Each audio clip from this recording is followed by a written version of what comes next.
SOS call వెళ్ళగానే వాళ్ళైనా కొంచెం టైం తీసుకొని లేట్గా వస్తారేమో, ఎందుకంటే మరి ఆ రోడ్లు ట్రాఫిక్లో నావిగేట్ చేసుకుంటూ రావాలి కదా.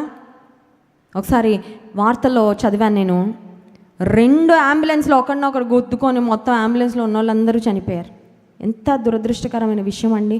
అంబులెన్స్లో ఒకరున్నారు రిస్క్లో, ఈ అంబులెన్స్లో ఇంకొకరు ఉన్నారు ఎమర్జెన్సీ కండిషన్లో. వారితో పాటు బంధువులు ఎవరో ఒకరు ఎక్కుతారు కదా, ఫ్యామిలీ మెంబర్స్, డ్రైవరు. అంబులెన్స్ అనగానే మనకు తెలుసు ఆటోమేటిక్గా మిగతా వెహికల్స్ అన్నీ అంబులెన్స్కి మనం దారి ఇస్తాము. వాళ్ళు కూడా చాలా హై స్పీడ్లో వెళ్తారు, ఎందుకంటే పేషెంట్ ప్రాణాన్ని నిలబెట్టాలని. 2 అంబులెన్స్లు అటు నుంచి వచ్చింది, ఇటు నుంచి వచ్చింది, 2 ఒకేసారి హెడ్ ఆన్ కొలిషన్. అందులో ఉన్నవారు చనిపోయారు, ఇందులో ఉన్నవారు మామూలు వెహికల్లో వెళ్ళినా బ్రతుకుండేవారేమో అని. ఒకవేళ పోలీస్ వారు కానీ అంబులెన్స్ వారు కానీ మనకు సహాయం చేయడానికి వచ్చేవారి సహాయం లేట్ అవ్వచ్చేమో.